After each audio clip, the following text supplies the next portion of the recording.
Gracias, Joan, y gracias por haberme invitado a toda la red para hacer esta keynote. Cuando Joan me propuso hacer esta keynote, me dijo, tú puedes hablar de lo que quieras, alguna cosa que haces investigación y tal.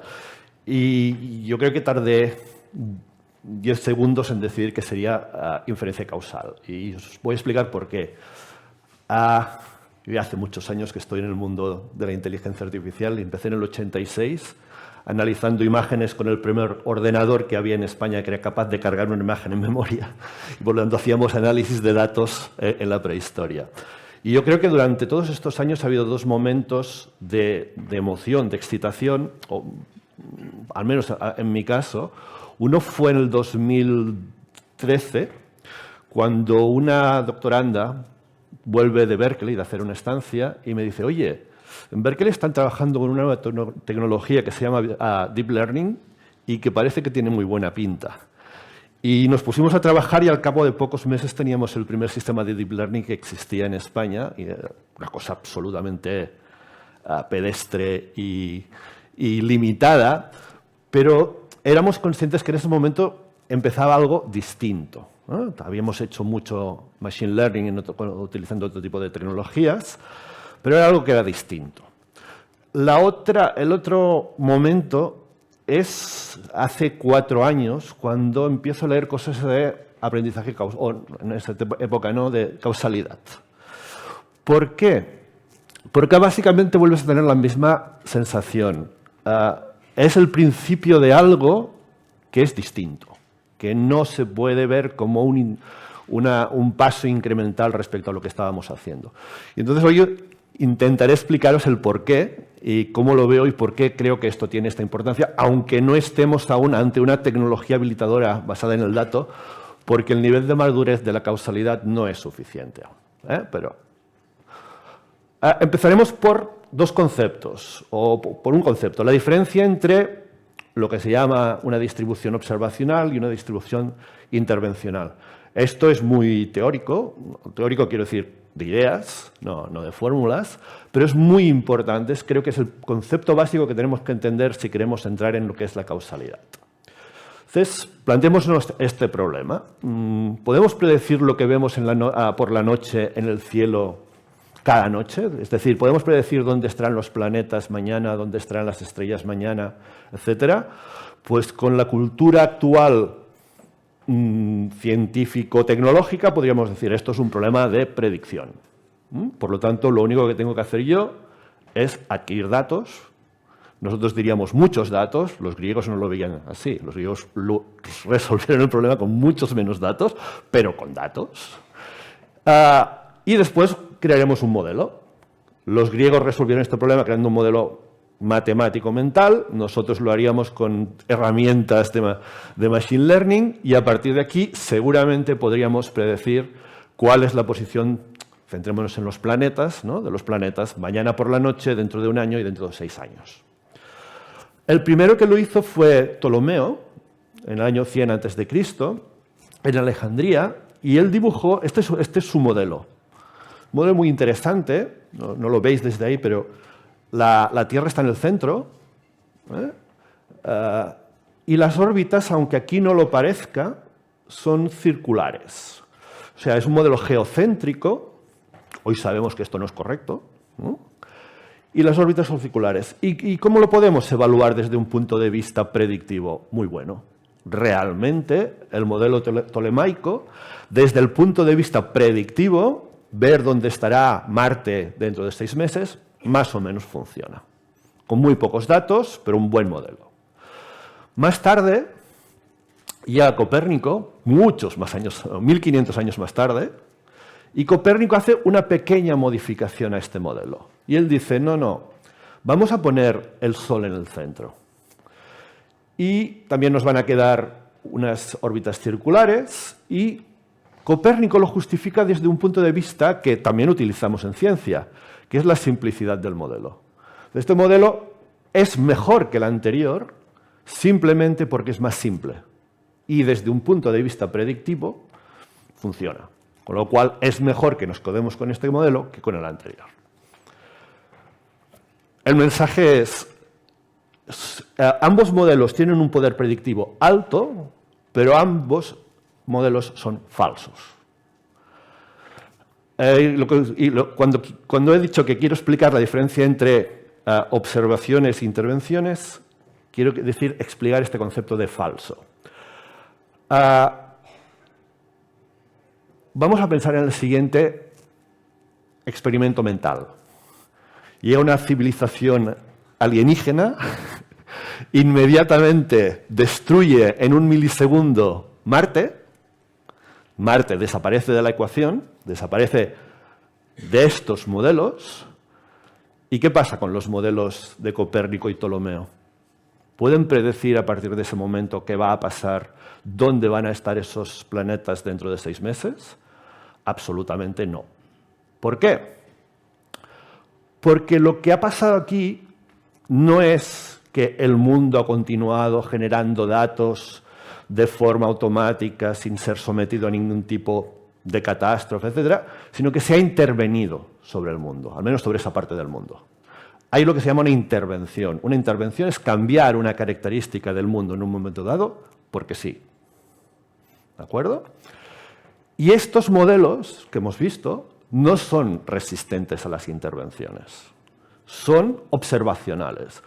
Si lo que veo continúa funcionando como hasta ahora y continúa desarrollándose como hasta ahora, esto funciona. En el momento que alguien interviene sobre el sistema, que alguien interviene sobre lo que después llamaremos el proceso generador de datos, esto deja de tener validez. Por lo tanto, las predicciones que hacían no eran falsas en el sentido predictivo, observacional, estadístico. ¿De acuerdo? Eran falsas en el sentido intervencional, en el sentido científico. ¿O qué buscan, si no las causas, los científicos cuando analizan un fenómeno? ¿De acuerdo? O en el sentido causal, evidentemente. Muy bien, por lo tanto, la primera conclusión es todas las herramientas estadísticas y de Machine Learning, que son la base de lo que hoy llamamos, yo creo que en un abuso de lenguaje, lo siento, soy científico, inteligencia artificial. Estamos muy lejos de la inteligencia artificial, de verdad. Y quizá no deberíamos ni tan siquiera llegar. Eso es otra discusión a nivel ético. Pero estamos muy lejos. Lo que tenemos hoy son grandes herramientas, magníficas herramientas de inferencia estadística y de Machine Learning, pero están diseñadas para predecir observaciones, es decir, fenómenos puramente observacionales.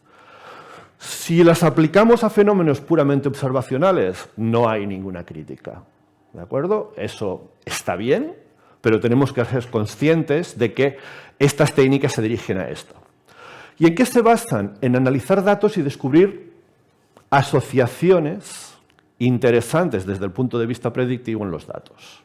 ¿De acuerdo? No saben hacer nada más. ¿Cómo podríamos definir esto de qué tipo de preguntas pueden responder, por tanto, estos sistemas? Estos sistemas, a mí me gusta explicar la inteligencia artificial en base a las preguntas a las cuales puede responder. Actualmente la inteligencia artificial solo puede responder esta pregunta. ¿Qué puedes decir sobre algo dado que he visto esto? Siempre y cuando no haya una intervención por en medio.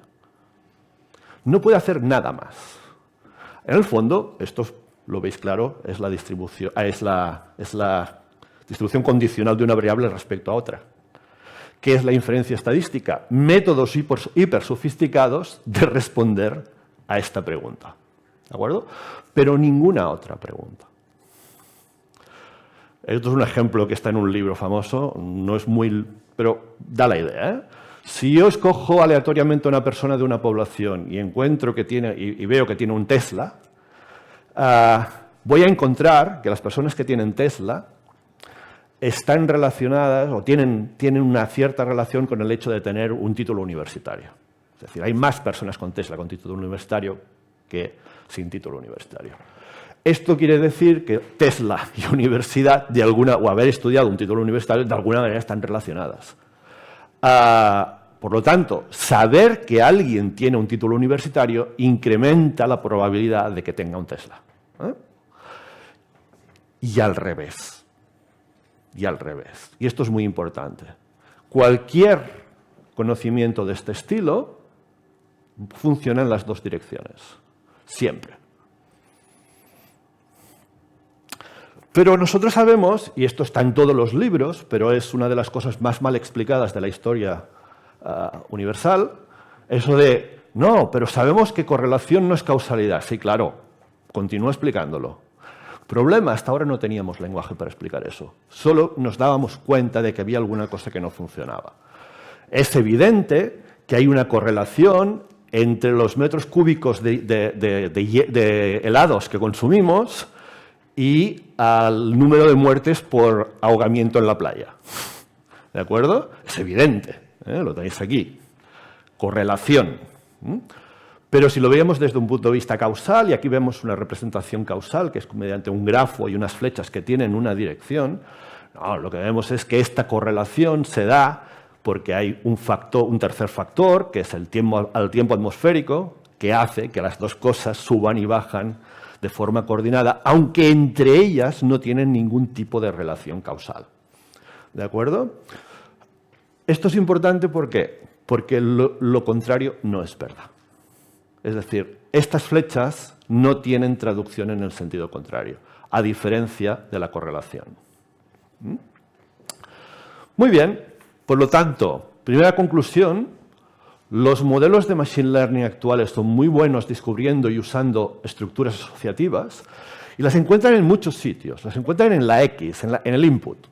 Son muy buenas viendo imágenes y descubriendo cómo extraer características de imágenes que tienen impacto predictivo. Son muy buenas ligando estas características con las características del output de la I para crear ese link predictivo, etc. Son increíblemente buenas. Pero los modelos predictivos, tal como hemos visto, pueden ser precisos sin ser necesariamente correctos en el sentido intervencional. ¿De acuerdo? Esto es puramente una observación que, si queréis, hace muchos años que sabemos, pero nos quedamos aquí. Good news. Causality llega para resolver este problema. Este año, además, ha sido un año importante a nivel de la causalidad. La causalidad es un tema de estudio desde hace muchos años. Hay comunidades como los epidemiólogos pues que están trabajando en causalidad desde hace 100 años. De una forma muy parcial, con métodos muy orientados a sus problemas. Pero este año, ¿qué ha pasado? Por una parte, Judea Pearl ganó el Frontiers of Knowledge Award, que es uno de los premios, creo que después del Nobel es el premio científico más importante que hay en el mundo. Y por otra parte, en este mismo año, Imbens y Angris, que son dos investigadores relacionados con la causalidad, han ganado el Nobel de Economía también. Ellos vienen del mundo de la economía, Judea Pearl viene del mundo de la informática. Es decir, es el año de la causalidad. Segundo punto. Después veremos lo que es la causalidad y cómo se trata. El mantra que escuchamos prácticamente cada día en las noticias, más que en las noticias, en los blogs informados, etc. La inteligencia artificial está rota, está absolutamente rota. ¿Por qué? Bueno, primero analicemos qué es la inteligencia artificial actual. La inteligencia artificial en Machine Learning, ¿por qué son importantes hoy? Pues básicamente porque están en el corazón de la revolución digital. Eso nos lo repiten 50.000 veces y es evidente. Los ciudadanos, los negocios, las administraciones están inmersas, aunque no quieras, estás en contacto constante con la inteligencia artificial, cuando estás viendo una película en Netflix, cuando estás comprando en Amazon, etc. Indudable es su importancia. Pero básicamente este primer periodo de la inteligencia artificial no ha sido importante porque las industrias han usado la inteligencia artificial de forma intensiva dentro de sus procesos. No. Ha sido el mundo de los servicios. ¿De acuerdo? El gran boom de la inteligencia artificial es el mundo de los servicios. ¿Por qué? Porque descubrimos que muchos servicios, desde conseguir un préstamo en un banco, comprar un libro, seleccionar un viaje, escuchar música, ver vídeos, temas de salud, etc., se pueden traducir a problemas predictivos. Es decir, teníamos una tecnología para resolver problemas predictivos que era ideal para el desplegamiento de estos servicios en masa en un mundo hiperconectado. Esto es la explosión de la inteligencia artificial que ha habido hasta ahora. Pero ¿qué ha pasado a partir de esta explosión? Que no solo este tipo de servicios, porque al final podemos decir, bueno, que me seleccione una canción u otra para escuchar, pues tendrá la importancia que tiene, pero no. Pero se ha empezado a desplegar y hay áreas que han empezado a usar la inteligencia artificial para tomar o al menos informar decisiones importantes, no solo cuál es la siguiente canción que vas a escuchar, y en algunos casos no lo han hecho bien. ¿De acuerdo? ¿Por qué? Básicamente porque cuando todo el mundo ha empezado a utilizar inteligencia artificial, pues hay buenas aplicaciones de la inteligencia artificial, es decir, aquellas que son conscientes de las limitaciones de los modelos predictivos que hemos comentado y por lo tanto lo hacen bien, y hay las aplicaciones que no lo son y que proponen resolver un problema que no es predictivo mediante sistemas predictivos. Y por otra parte, porque algunas, sobre todo en el mundo de las decisiones, ¿no? Algunas decisiones que debemos informar, que debemos soportar mediante inteligencia artificial, son esencialmente decisiones que deben tomar en cuenta efectos intervencionales, no observacionales. ¿De acuerdo? Y por lo tanto el Machine Learning y en general no es la solución para este tipo de problemas. Por lo tanto, es verdad, yo no creo que la inteligencia artificial llegue un invierno de la inteligencia artificial. Cuidado, eso ya pasó. Por lo tanto, puede pasar. O sea, hay gente que dice, no, eso es imposible. No, eso es posible. Yo no lo creo. La inteligencia artificial ha llegado para quedarse. Pero también es verdad que hace falta una revisión profunda, sobre todo de las buenas prácticas en la aplicación de la inteligencia artificial. Un ejemplo, no sé si lo veréis desde lejos, pero dice, hemos estado analizando un programa muy popular que utilizan los bancos en Estados Unidos para dar crédito en el momento de comprar una casa. Y hemos estado investigando qué tipo de características hace servir este sistema para predecir si tú te mereces o no te mereces el crédito. Es súper divertido lo que sale, ¿eh? Por ejemplo, ¿cuántos ascensores tiene el edificio en el que vives? Y me diréis, ¿y eso qué tiene que ver con tu capacidad de devolver un crédito? Nada. Causalmente, nada. Pero es que las otras son más divertidas, ¿eh? ¿Qué día de la semana vino el cliente para aplicar para el préstamo? ¿A qué hora vino? Toda esa información se entra en un sistema de Machine Learning y ese sistema de Machine Learning acaba decidiendo si esa persona merece o no merece el crédito. Esto es un ejemplo del mal uso de las técnicas predictivas para decidir una cosa que para alguien es importante, como es el crédito. Y por lo tanto, fijaros que esta reflexión que estamos haciendo baja hasta el nivel tan básico como decidir qué variables podemos y no podemos introducir en nuestro modelo para crear un modelo predictivo. Es decir, baja hasta lo más profundo de lo que es la inteligencia artificial, hasta la selección de variables, ¿de acuerdo? Y si no entendemos bien todas estas correlaciones espurias que en estos casos se están utilizando para tomar una decisión, lo estamos haciendo mal. Y no es suficiente decir correlaciones espurias. Las correlaciones espurias lo son, pero tienen muchas causas distintas. Se pueden colar por muchos sitios distintos. Hay muchas maneras de que una correlación espuria se cuele dentro de nuestro sistema predictivo. Un ejemplo en visión clásico, ¿no? Aprendemos lo que es una vaca, pero como todas las vacas tienen un fondo montañés detrás, de color verde y azul, el día que vemos una vaca en una playa nos dice que la probabilidad de que sea vaca es 0. ¿De acuerdo? ¿Por qué? Porque el sistema se ha agarrado a una correlación espuria, que es el fondo. O sea, tiene que ser únicamente será vaca si hay hierba y cielo. Y eso no tiene nada que ver con el concepto de vaca. Pero eso a veces, en este caso es evidente y es fácil de detectar, pero os podéis imaginar que hay muchos casos donde esto no es tan evidente y no es tan fácil de detectar. Y vamos a poner un sistema en producción que puede cometer errores fatales como este sin ser conscientes de ello. Es decir, y esto no lo podemos fiar a inspeccionar qué hace el sistema una vez entrenado. No, entonces ya es tarde, porque ya os digo, esto es fácil, pero hay cosas mucho más complicadas. Por lo tanto, ¿cuáles son los problemas cuando decimos la inteligencia artificial está rota? ¿Por qué? Bueno, básicamente porque nos hemos dado cuenta de que no solo queríamos minimizar lo que técnicamente se llama el riesgo empírico, ¿no? La probabilidad de acertar. No era solo eso. Queremos muchas más cosas. Queremos maximizar la robustez contra los cambios en las distribuciones de los datos. Queremos maximizar la robustez contra los ataques adversariales. Queremos ser capaces de explicar la decisión del sistema. Queremos ser capaces de evitar temas de discriminación algorítmica. Queremos ser capaces de tomar decisiones que sean lo que se llama performativas. ¿Qué es una decisión performativa? Una decisión performativa es cuando un sistema decide algo y esa decisión hace que el mundo cambie. Con lo cual, lo siguiente que decidiría ya no será correcto porque el mundo ha cambiado. ¿De acuerdo?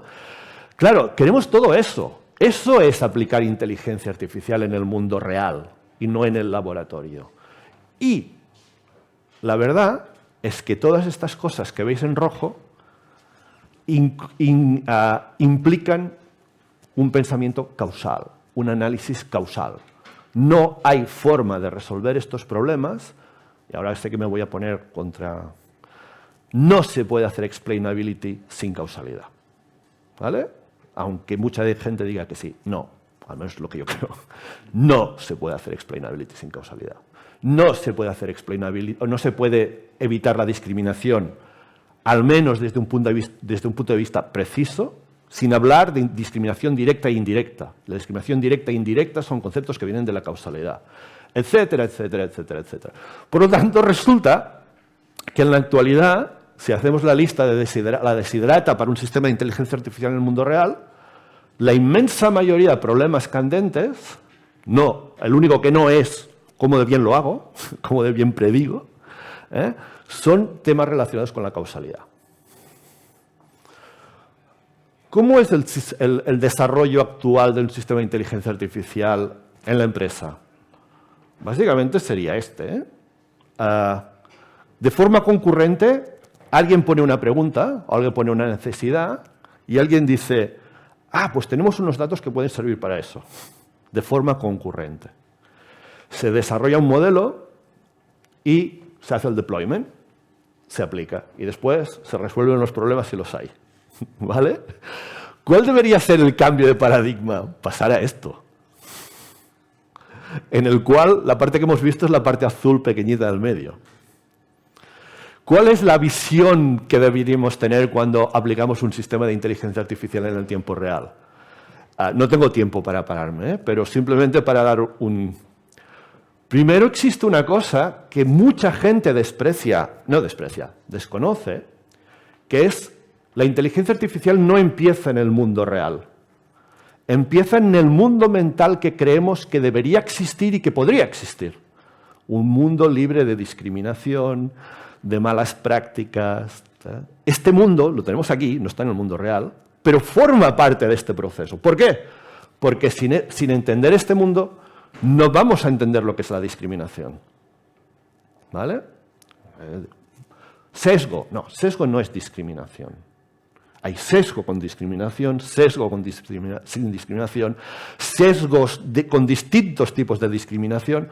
Sabéis, hay un resultado matemático que dice que hay distintos tipos de discriminación que no se pueden eliminar simultáneamente. Tienes que escoger uno, tienes que escoger el otro.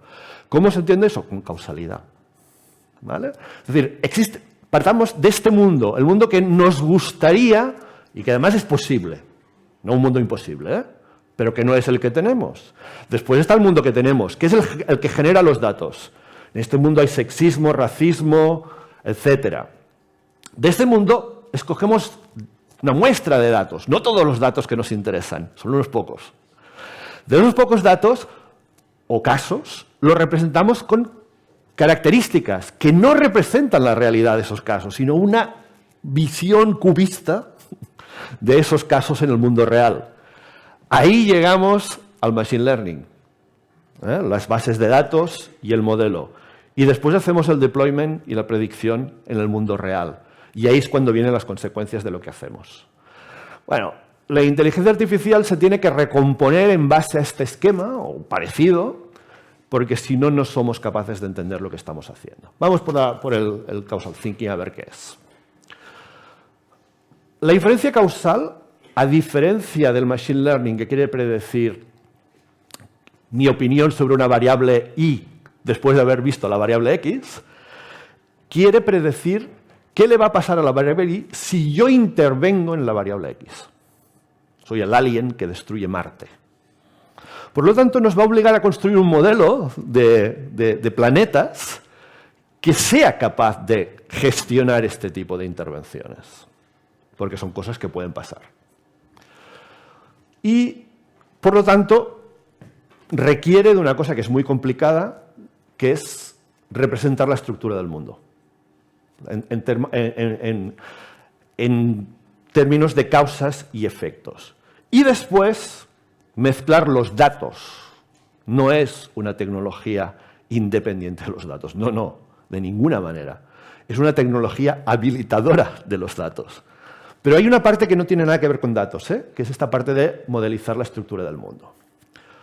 Para que os hagáis esto es un pequeño ejercicio de causalidad, el primer ejercicio de causalidad que se puede hacer con los alumnos, ¿no? Tú tienes un sistema de riego, lluvia, y tú puedes medir si la hierba delante de tu casa está húmeda o no está húmeda, ¿no? Y tú puedes ir cada día a medir las 3 variables. Bueno, nosotros sabemos que esa parte del mundo se rige mediante este grafo. Es decir, si llueve, es probable que el sistema de riego no se apague. Si llueve, es probable que la hierba esté húmeda. Si el sistema de riego está activo, es probable que la hierba esté húmeda, etcétera, etcétera, etcétera. Este grafo representa esa pequeña parte del mundo, ese problema, y es a partir de este grafo que podremos hacer análisis causal. Sin este grafo es imposible. Y me decís, ¿de dónde viene este grafo? No viene de los datos. Aquí, hago un paréntesis, aquí veis una cosa que, esto seguramente perdón, ¿dónde está? Esto suena, es una condicional, la probabilidad de que esté húmedo sabiendo que ha llovido. Esto quizás suena menos, la probabilidad de que llueva dado que intervengo en húmedo. Intervenir es lo de los aliens. Imaginaros que yo intervengo en húmedo, ¿eso va a cambiar si llueve o no llueve? Es decir, seco la hierba. No, esa es la idea de este tipo de representación. Esto es un nuevo artilugio matemático, una nueva herramienta matemática que no existía hace 10 años. La distribución intervencional. Muy bien. Hemos dicho, los sistemas predictivos son muy buenos y pueden ser usados para tomar decisiones, pero cuidado, no todas las decisiones se pueden basar en sistemas predictivos. El caso típico de una empresa. Oye, ¿nos puedes ayudar a hacer un sistema que prediga qué usuarios van a abandonarme durante los próximos 6 meses? ¿Eso es predictivo o causal? El churn. ¿Qué es? ¿Predictivo o causal? No, la pregunta que os he hecho es predictiva. ¿Quién marchará? Bueno, yo puedo analizar sus interacciones, Y entonces se lo haces y dices, ¡oh, qué interesante! Pero no es lo que quería. ¿Qué quería la empresa? ¿Qué hacer para que no marche? Eso es lo que tiene valor. Porque si solo me dices quién va a irse, pues vale, está bien, pero... por lo tanto, el problema del churn es un caso típico en el cual se utilizan herramientas predictivas de forma incorrecta, porque no resuelven la pregunta realmente que queríamos responder, que es, ¿qué tengo que hacer para que no se vaya? Es una pregunta causal. La transparencia, las explicaciones. ¿Qué es una explicación? ¿Qué queremos decir cuando decimos que un sistema de inteligencia artificial tiene que ser capaz de explicarse? responder a por qué. Las respuestas de why, por qué, son respuestas causales siempre. Siempre. Las que nos importan. ¿Por qué no me has dado el préstamo, banco? Me tienes que dar causas. No me puedes decir la informática, el programa. No, me tienes que dar la causa. Y la causa no puede ser porque vives en un edificio con 3 ascensores. Estamos de acuerdo, ¿no? Y os voy a poner más condiciones aún. Y esas causas tampoco puede ser porque eres joven. Porque seguro que no es la única. Esas causas tienen que ser accionables. Quiere decir, no, me tienes que dar unas causas que me permitan, cuando vuelva el año que viene a pedirte el préstamo, haber cambiado mi situación. La edad no la puedo cambiar, pero quizá puedo cambiar el trabajo, puedo cambiar de no sé qué, que me permitan acceder a eso que me estás negando. Esto es lo que se llama el derecho a la réplica, en la ley europea. Este es el tipo de explicaciones que le queremos pedir a la inteligencia artificial. No si el nodo no sé qué de la red neuronal ha hecho no sé qué. Eso no me importa para nada. Es decir, seguro que estáis acostumbrados a oír de que los sistemas de inteligencia artificial son cajas negras. ¡Claro! Y deben seguir siendo cajas negras, porque no me importa nada lo que pase dentro. Lo que me importa es que me des razones objetivas, causas, que me permitan actuar sobre esas decisiones. En temas de salud, en temas de legales, etc. En cosas que nos afectan. O una empresa, tú le estás diciendo, esa máquina va a fallar. Mantenimiento predictivo. También es causal, porque la pregunta es, ¿qué tengo que hacer para que no falle? ¿De acuerdo? Todo lo podéis... Después lo vamos a ver, ¿eh? El valor del dato está escondido siempre, o casi siempre, detrás de una pregunta causal, no predictiva. Lo predictivo va muy bien para recomendarte la siguiente canción que vas a escuchar en el reproductor, pero no para cosas importantes para los seres humanos. O la discriminación. Fijaros, ¿qué quiere decir que me han discriminado? Pues es responder a la siguiente pregunta. ¿Mi sueldo sería el mismo si fuera de raza negra? Esto es una pregunta causal, no es predictiva. Porque implica cambiar el mundo, intervenir. Voy a cambiar mi raza. El resto de cosas lo voy a dejar. Voy a vivir en el mismo piso, voy a tener la misma edad, voy a estar casado o no, voy a tener tantos hijos. Esto lo dejo, excepto aquello que depende de mi raza. Esto es causal. Las preguntas de discriminación son de tipo causal siempre. Y hoy lo estamos intentando resolver con modelos predictivos. ¿Cómo se piensa causalmente? Pues de esta manera. Primero tenemos que pensar la pregunta. Y la pregunta, como veis, no es fácil. No es tan fácil como las preguntas predictivas, ni mucho menos. Pues al final veréis que una de las limitaciones de la causalidad es que es complicada. Y eso es inevitable. La segunda es conseguir conocimiento y datos que resuelvan esa pregunta. Conocimiento, esos grafos. Necesitamos esos grafos que nos relacionan las columnas de mi dataset entre ellas y qué relación causal tienen entre ellas. Y datos. Sin datos no voy a responder ninguna pregunta. Después voy a construir un modelo causal. Vais a ver lo que es. Lo voy a identificar. Voy a estimar el efecto causal y lo voy a validar. Por lo tanto, ¿qué es una pregunta causal? Esto es fácil de definir. Cualquier pregunta que implique pensar en qué hubiera pasado si el mundo fuera distinto respecto a este problema es causal. ¿Qué hubiera pasado si en vez de blanco fuera negro? Causal. ¿Qué hubiera pasado si en vez de vivir en un edificio con 5 ascensores, viviera en un edificio con 2 ascensores? Causal, etc. ¿Por qué? Porque estamos hablando de un mundo que no existe. El mundo donde yo vivo en un edificio distinto al que vivo no existe. Eso es causal. Esto sería un grafo causal. Esto es por lo tanto, primero, identificar la pregunta. Identificar la pregunta como causal y expresarla bien. Segundo, construir el modelo. Entonces, un modelo, por ejemplo, muchos de vosotros estoy seguro que conocéis las bases de datos o los datos de la UCI. Este es el Adult Dataset, en el cual hay datos sobre sueldos de personas y características de personas.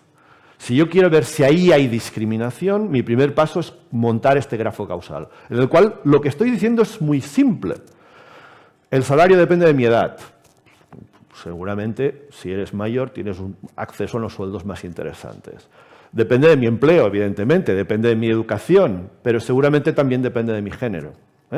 Y además, la educación depende de mi género, porque las mujeres no suelen estudiar estadísticamente las mismas carreras que los hombres. Y además, el empleo también depende de mi género, porque hay empleos que a las mujeres no acceden tanto como los hombres, etcétera, etcétera. Eso es lo que está explicando este grafo causal. ¿Dónde está la mala noticia? La buena noticia es, tenemos una herramienta. La mala noticia es, esta herramienta nos la va a dar los datos. ¿Por qué? Porque hay un resultado matemático que nos dice que, dado un dataset, como el UCI, existen miles de grafos causales que son compatibles con esos datos. Por lo tanto, es conocimiento, al cual se ha llegado por muchas vías, históricamente, porque hay gente que sabe mucho de eso, porque esa gente se ha peleado con este problema en el mundo real. Y por lo tanto ha hecho experimentos, etcétera, etcétera, etcétera. Necesitamos al experto. Esto sería un caso de un grafo causal en medicina, ¿no? Yo quiero evaluar la efectividad del uso de un medicamento para dormir, basado en una serie de datos demográficos, la existencia o no existencia de enfermedades crónicas, tu sensitividad al ruido, el hecho de que vives en una casa en la cual hay mucho ruido, o en un edificio en el cual hay mucho ruido o no hay mucho ruido, etcétera, etcétera, etcétera. ¿Qué quiere decir medir la efectividad de un medicamento? Es una pregunta causal, no es una pregunta predictiva. Y necesito crear este grafo si quiero responder esa pregunta. Siguiente paso. Una vez tengo bien definida la pregunta, viene la segunda mala noticia. Imaginaos que la pregunta la hago sobre este grafo, que es el que he creado a partir de mi dataset, y yo quiero ver la influencia de X en Y.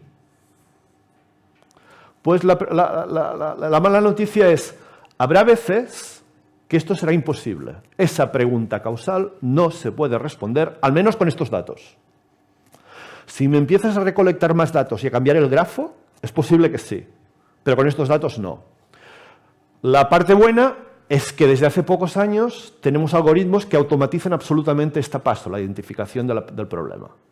Es decir, tenemos software, hay muy poco, esto lo hemos hecho nosotros, encontraréis muy pocas implementaciones de estos algoritmos en el mundo, pero existen algoritmos que, dado el grafo y dado la pregunta, son capaces de decirte si es identificable o no es identificable. En este caso dice, sí, es identificable.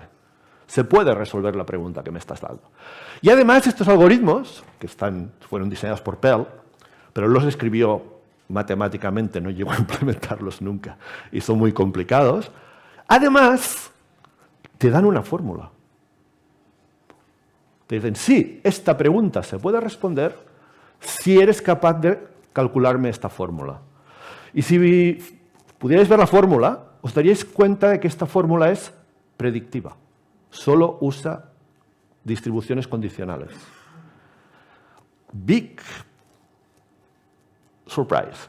Anda, esto lo sé hacer con Machine Learning.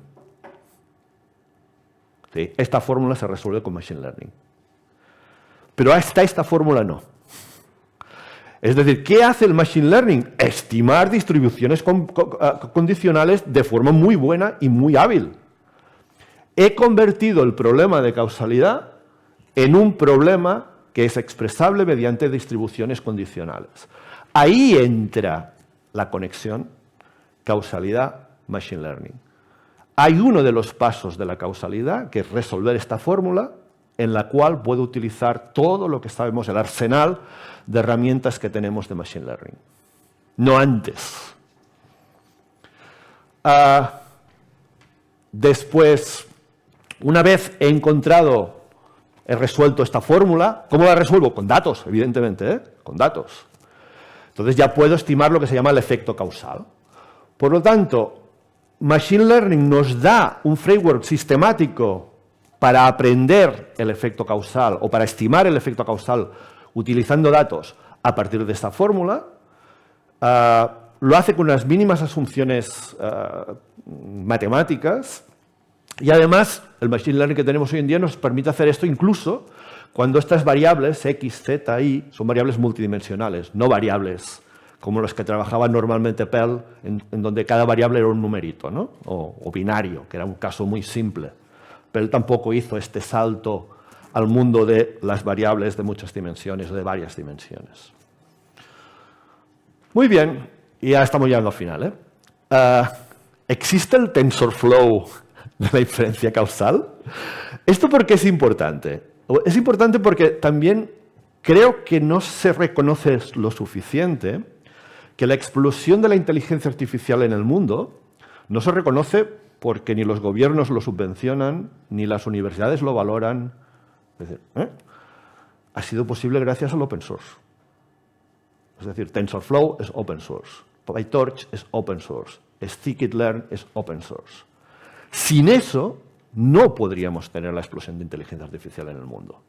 Ha sido un desarrollo tecnológico que, a diferencia de otros desarrollos tecnológicos, se ha podido presenciar en vivo y en directo.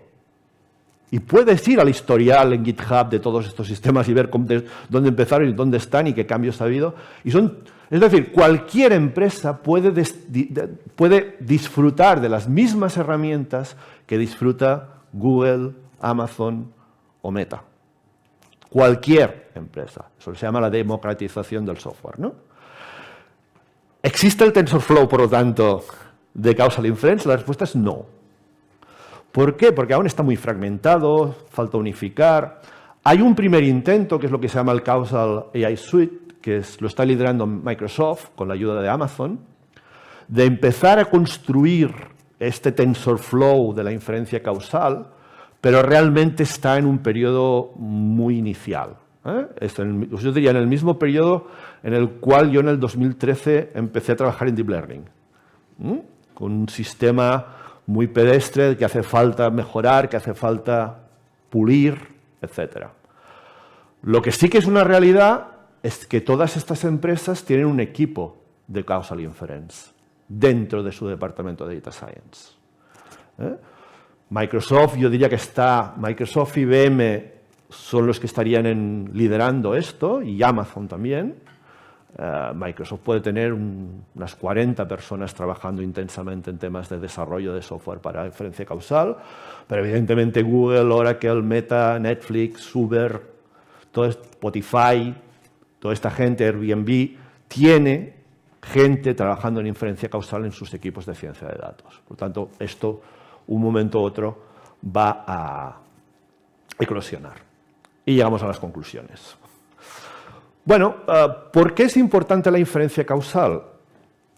Es importante porque, como hemos visto, nos permite resolver aquellos problemas que se han generado en el momento que hemos empezado a utilizar inteligencia artificial en el mundo real y que no nos esperábamos. Nadie se esperaba. ¿Cuántos años hace que estamos hablando de discriminación algorítmica? No tantos. No tantos. ¿No? Desde el libro de aquel famoso del ¿cómo se llama? Math Destruction, Algorithm of Math Destruction, no hace tantos años. Era un problema que, ¡pum!, apareció. Os suena con la base de datos Compass, básicamente apareció, que es un sistema de ayuda a la decisión para saber si un joven tiene que tener libertad vigilada o no antes de juicio en Estados Unidos. No hace tantos años. Este problema no se preveía, no estaba en el horizonte de la gente cuando decían ¿qué vamos a hacer en los próximos años en Machine Learning? No aparecía este problema. Por lo tanto, estos problemas han aparecido, la explainability, la discriminación, la robustez a los cambios del entorno. ¿Qué ha pasado con la COVID y los sistemas de predicción en medicina? Lo han cambiado todo, no sirve nada. ¿Qué ha pasado con la COVID y los modelos predictivos de muerte para las compañías de seguros? Están todos rotos, porque ha cambiado el mundo. Los modelos no eran robustos porque no estaban basados en modelos causales, eran modelos predictivos observacionales que consideraban que el mundo continuaría como hasta ahora. La COVID la cambió todo. ¿Qué ha pasado con las cadenas de suministro de las empresas y la COVID? Todas rotas. Nestlé. ¿Qué le pasa a Nestlé? Nestlé tiene todas las cadenas de suministro rotas mundiales. porque el mundo ha cambiado. Por lo tanto, ¿qué nos da el causal thinking o la causalidad? Sobre todo, yo os diría, yo no me atrevo a decir la solución. No, porque os he dicho que la causalidad es una cosa aún... No, pero nos da primero una cosa que los científicos valoramos mucho. Un lenguaje y una forma de pensar sobre algo para lo que no teníamos lenguaje ni forma de pensar. Que notábamos que existía las correlaciones espurias, pero no te puedes quedar ahí. Las correlaciones espurias las tenemos que tratar, no solo decir que existen. Pero no teníamos esta formulita que pone P de I dado do X, es un nuevo artilugio matemático, no existía. Es una nueva... Pell le gusta hacer las cosas muy grandes, no sé, cuando lo tuvisteis hace poco en el Congreso de Big Data, le gusta explicar las cosas muy a lo grande. Él dice que empezó a trabajar en causalidad porque se dio cuenta que las matemáticas tenían un agujero así de grande y que nadie se había dado cuenta. Y que él tapó ese agujero en las matemáticas, creando un nuevo artilugio matemático que se llama la función intervencional, ¿no? Por lo tanto, ¿qué os diría un físico? Tenemos un nuevo microscopio, tenemos un nuevo telescopio, tenemos una nueva herramienta para pensar las cosas y buscar las soluciones. Al menos hoy en día es ya útil para definirlas, y para definirlas precisamente. No como, aquí tenemos un problema de discriminación. No, eso no quiere decir nada. ¿Vale? Segundo, el valor de los datos, como os he comentado, normalmente el gran valor de los datos solo se puede liberar cuando resolvemos preguntas causales. Raramente, bueno, aparte de que para Spotify una pregunta predictiva puede tener valor y no sé, en la mayoría de casos la parte predictiva queda corta para los problemas que queremos resolver con inteligencia artificial.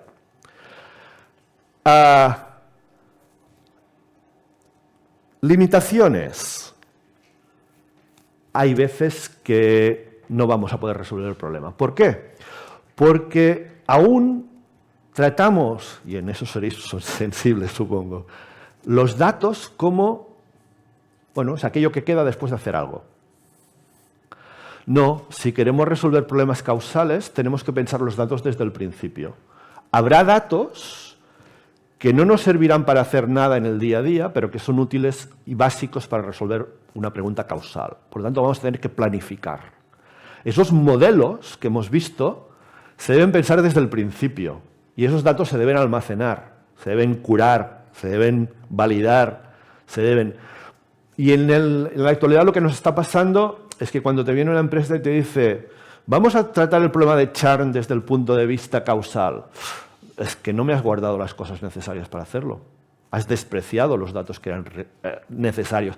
Claro, es que es difícil guardar esos datos si no tienes primero el grafo en la cabeza. Y la última es, y el modelaje causal no es fácil.